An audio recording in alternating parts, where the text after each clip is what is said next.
Thank you so much, and thank you for being here. So I guess, should we go for a quick introduction and say what kind of role are you doing in your company, and so that the public is aware? Should we start with you, Tim? Sure. Hi, everyone. My name is Tim Griffith, and I lead commercial strategy and data and insights at Fulham Football Club. So a big focus of my day-to-day role is trying to bring a data-led approach across our commercial life cycle, so thinking about how we go about targeting potential sponsors all the way through to trying to keep existing partners happy with return on investment data and metrics. For my sins as well, I have this simultaneous blessing and curse of being the club's sustainability officer. So a big focus is around driving sustainable innovation across the business. I think it's a blessing. You should see. Ben, what about you? Yeah, so my name is Ben Osu. I am Head of Equity and Inclusion for Everton Football Club. And in the main, that is all about stamping out discrimination within the game, whether that be racism, homophobia, misogyny and sexism, disability discrimination, and just trying to make the game a more welcoming and safe place for everyone, regardless of their background. And similar to Tim, as the role develops more and more, I am taking on more of the responsibility around the environmental sustainability work of the club as well. Thank you, Ben. Maddalena. Hello, everybody. I'm Maddalena Cannarsa. I'm Associate Principal at Populous, architecture firm specialized in sport architecture. And I'm also responsible of the social sustainability in our EMEA office. Fantastic. As you can see, we've got a very good spread, and as sustainability is not just one thing, is inclusion, is partnership, is environment, and is building infrastructure as well. So the first question is for you, Maddalena. Sorry for that. The first question is for you, Maddalena. From a design point of view, what does it really take to make a stadium sustainable? So sustainability in stadium changed a lot recently, so it's not about adding green feature at the end, but it's how we integrate that from the very beginning of the design stage, so from the concept. At Populous, we are committed to deliver net zero project by 2030. And our approach to sustainability is based on 3 Ps, where the first P stands for people. So we want our project, so stadium, to be civic architecture. So it's not just a sport venue. We have to design for everybody. The venue has to be open 365 a year. And to do that, we have to rethink the way we design it. So from the access to security, to circulation, to hospitality, and of course the public realm, all have to be designed and taught in a way that can be access to the whole community, because the community has to be at the heart of our projects. The second P is place, because we don't want to design white elephants. So stadium has to be a destination, has to be a catalyst for transformation. A great example is Tottenham, who has become an anchor point for the whole city. So Tottenham is in the outer area of North London. And what we have done basically is not only make a destination for match day, but it transforms an entire area. So back in time, stadiums were places where people didn't want to go and live because they were considered like unsafe areas or risky. So we completely changed and transformed that perception. So Tottenham area now is a place where people want to go and be, where local businesses thrived, where public transport have increased, house market value has increased. So it's very important that when we design stadium, we take in consideration even as well the context. And the third P is planet, because how lightly our buildings sit on the environment is what defines its sustainability. So we cannot really justify the footprint of such a large building if they work only 50 days a year. So we have to make sure that they work all year round. And to do that, as architects, we have to make sure that they are flexible, they are climate resilient, they are adaptable, also for housing future technology, the one that has been yet to be discovered. And when these 3 Ps align, so people, place, and planet, then the environmental sustainability layer fell naturally into it. So natural ventilation, orientation, rainwater harvesting, PV panels. So everything is, it comes naturally when we already set up the design in a way that is target to people, to place, and respect the planet. And to answer your question, yes, we can deliver green stadiums, so it is a reality, and an example is the Climate Pledge Arena in Seattle. It's the first arena in the world who earned the net zero carbon certification from International Living Future. The Climate Pledge Arena has rainwater harvesting from the roof. It runs 100% of renewable energy. It banned the use of single plastic. The ticket to go to see the event is associated with free ticket on the public transport. So all these make it, as I just said, so a sustainable building, net zero. So yes, it is a reality because we have this as an example, and it will be the new normal. Thank you so much. Let's keep it on planets. Tim, to you, what Fulham is doing for environmental sustainability?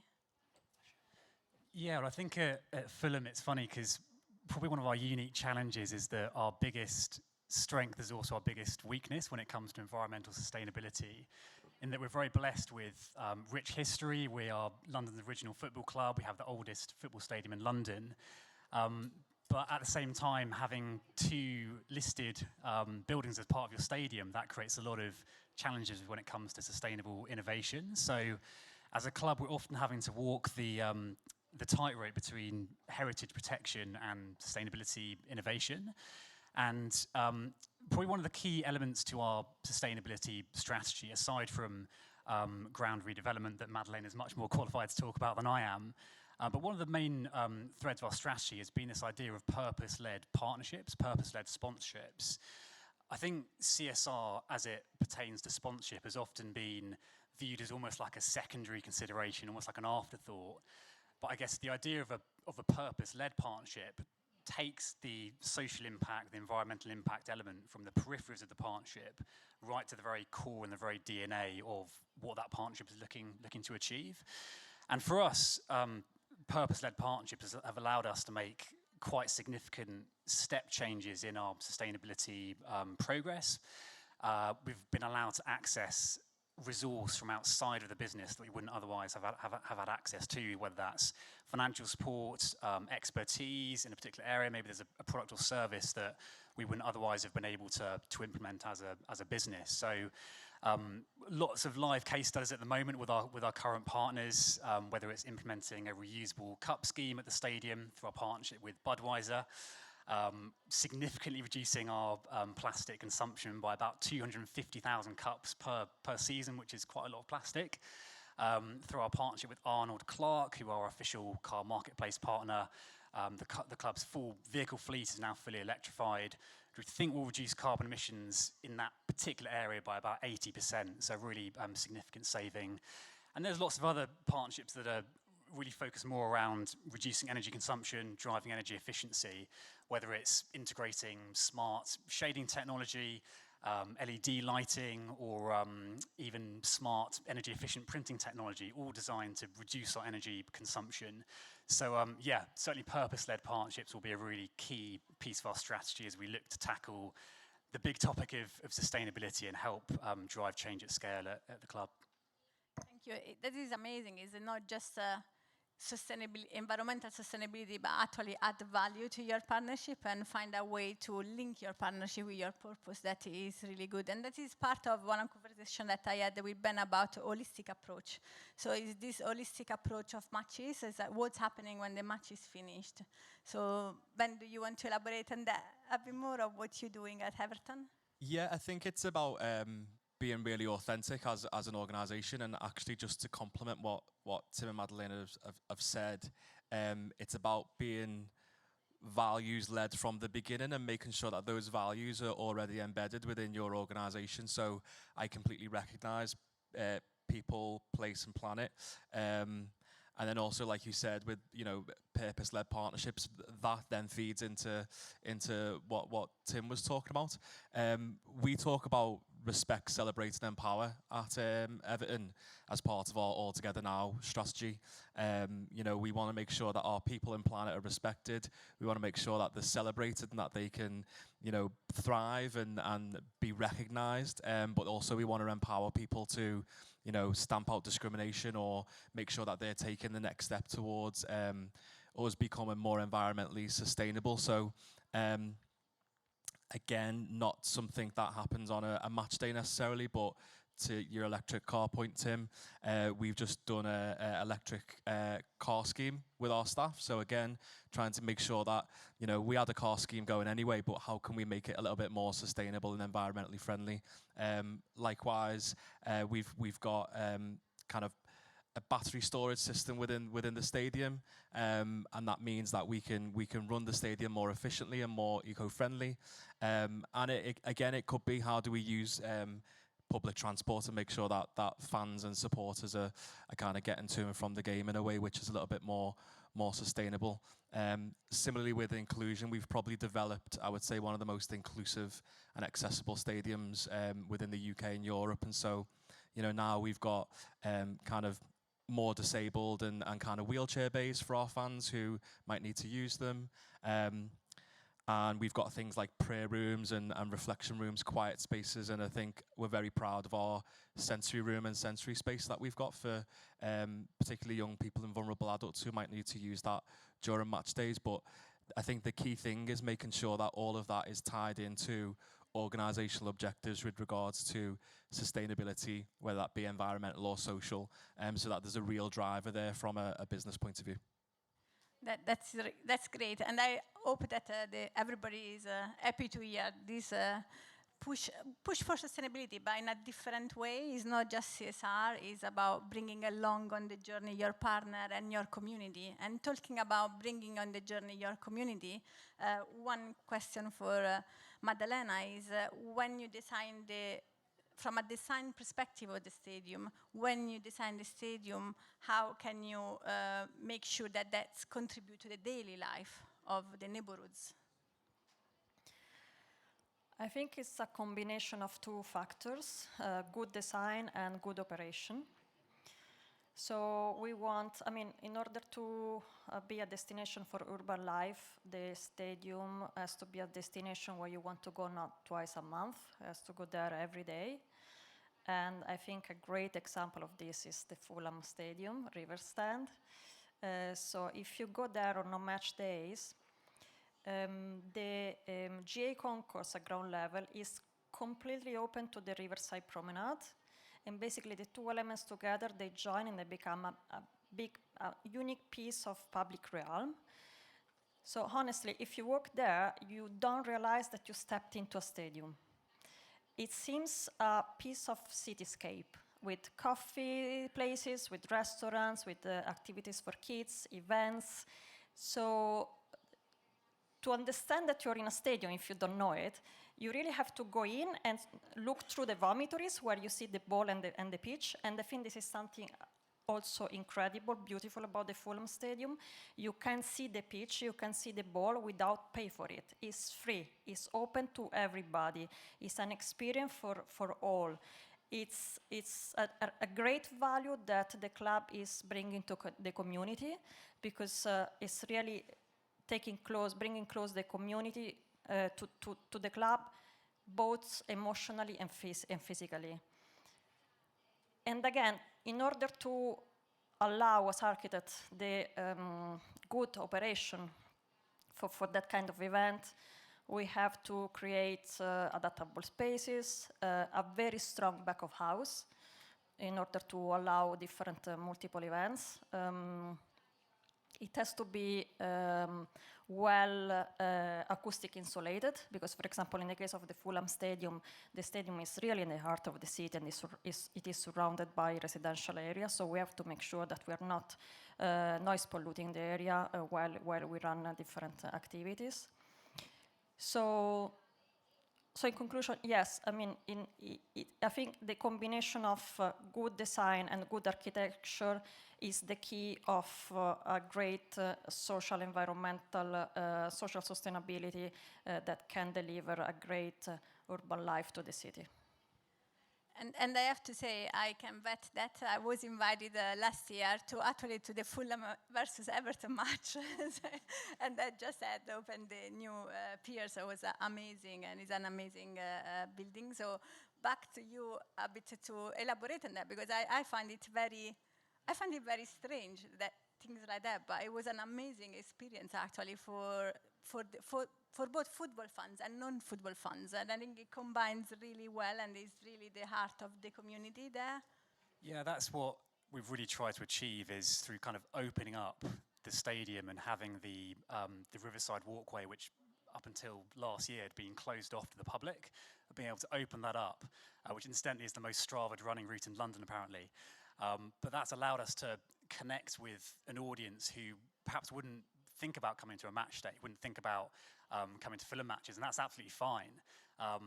But being able to tap into that new audience through whether it's just people wanting to have a cup of coffee on the riverfront, or come to a comedy night, or roller disco, like it's a chance to engage with a whole new demographic that with pure football content we wouldn't otherwise have been able to engage with. So it's great to see the built environment drive audience acquisition that wouldn't have otherwise been possible. And I think the amazing thing is on the river. It's on the River Thames. So it's also that environmental view and environmental side. And talking about being on the river, I think it's like you near the water as well, Ben, like with your new stadium. And one of the questions is like how matches and sustainability can drive real inclusion, especially for the community. Yeah, so we are on the mouth of the River Mersey that leads out into the Irish Sea. We've also got the Leeds-Liverpool Canal that kind of runs from the dock next door and around the city. And of course, the stadium was built on an old dock, so we had to pump the water out and refill the dock and make sure that all the foundations were sustainable. But just an example of some of the work that Everton in the community does.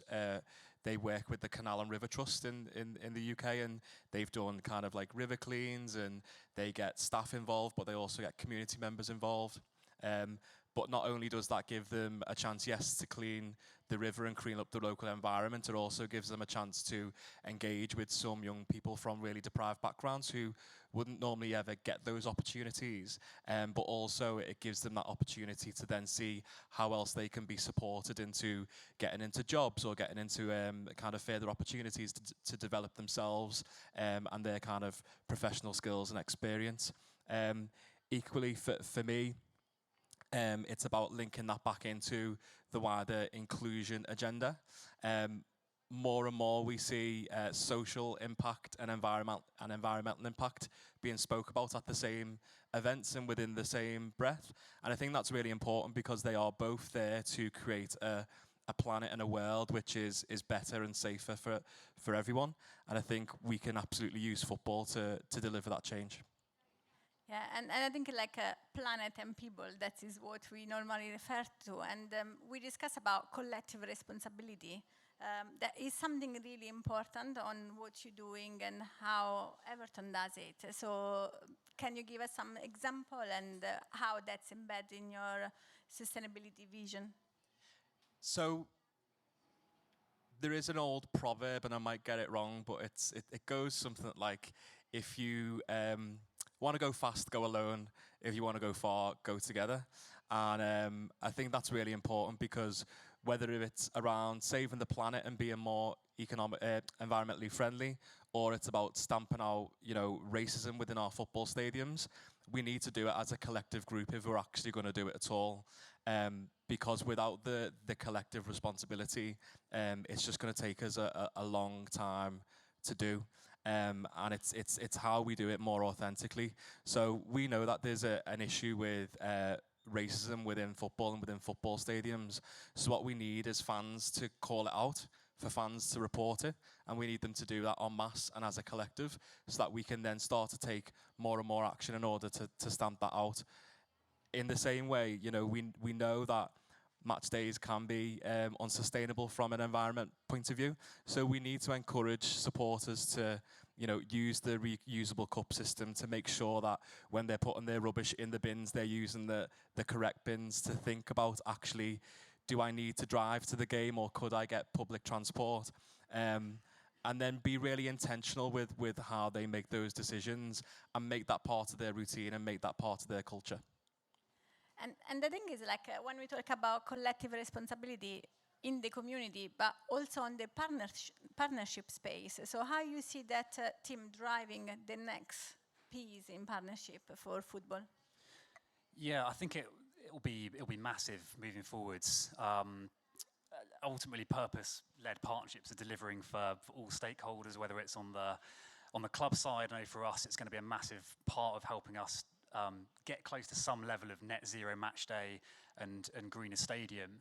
From a brand perspective, we also know that from partnership data that people are more likely to trust brands who are viewed as being socially responsible, environmentally responsible. And if you're more likely to trust a brand, then you're more likely to purchase from them as well. So there's a real kind of business case behind brands getting involved in purpose-led partnerships. And I think also from like a kind of macro consumer level, like we know that younger generations, and particularly Gen Z, are more likely to base purchase decisions on how much brands align with their values, how much they align with their belief system. So if you think about Gen Z being, sort of 15 to 28-year-olds at the moment, as a high proportion of those Gen Zers move out of full-time education into the workplace, move up the career ladder, then the power of the Gen Z pound is only going to increase moving forwards, and that's going to impact market dynamics, it's going to impact marketing strategies, sponsorship strategies. So I think we're definitely going to see a lot more of purpose integrated into partnerships. And certainly for us will be a massively important way for us to be able to achieve sustainability step changes that we wouldn't otherwise be able to achieve outside of the partnership model. Yeah, and I think that is really important to recognize that sustainability is a must, and we need people and planets, and we need to look after that, even in football or in any sport. But of course, it's got a cost, and having partners that can actually bear that cost is great, because then you can actually do everything and also make sure that the partner is on board with you on the journey that you want to take. One final question. We know that we are the panel between you and your lunch, so we don't want to make it too long. But my final question to Maddalena is about innovation and new technology. So I'm sure there are lots of other panels that are all talking about new technology in football and new technologies in building, but it's like new materials. How do you approach that from a design point of view, and what's innovation and sustainable innovation look like in the future? So innovation is a big thing for architects, because we always want to do something new, something that hasn't been done before, that we are the first one to approach. But it's a teamwork, because innovation doesn't come alone. So the architect can have the idea, but then you need the engineers to develop the technology. You need the general contractor willing to explore new construction methods, the client to have the vision and to take the risk of doing something new, so that there is not database for that. The local authorities, again, so being open-minded enough to give consent to something that hasn't been done before. From the sustainable point of view, it's not necessarily about new gadget or new technologies, but it's about using materials in a different way, for example. And I would like to bring as an example Stade de la Méno in Strasbourg, where we use piece of the fuselage of decommissioned Airbus airplanes, and we transform into sun shading. So the south facade of Stade de la Méno is done with the 4,000 square meters of part of decommissioned airplanes. And we have a video for that. So what I want to say with that is that innovation in sustainability is also a way of rethinking how we use the material in a different way. I have a video here if we can play it.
Thank you.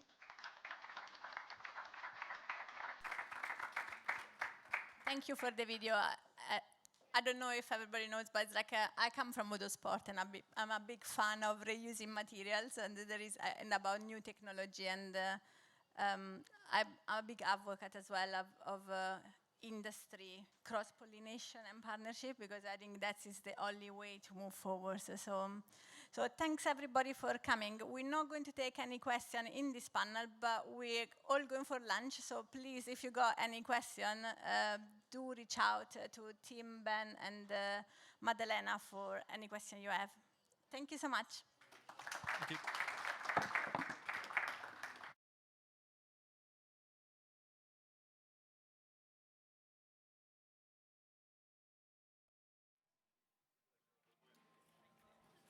Thank you so much. Thank you. La programmazione della mattinata è terminata, quindi ci vediamo dopo pranzo, 14:35, vi aspettiamo qua.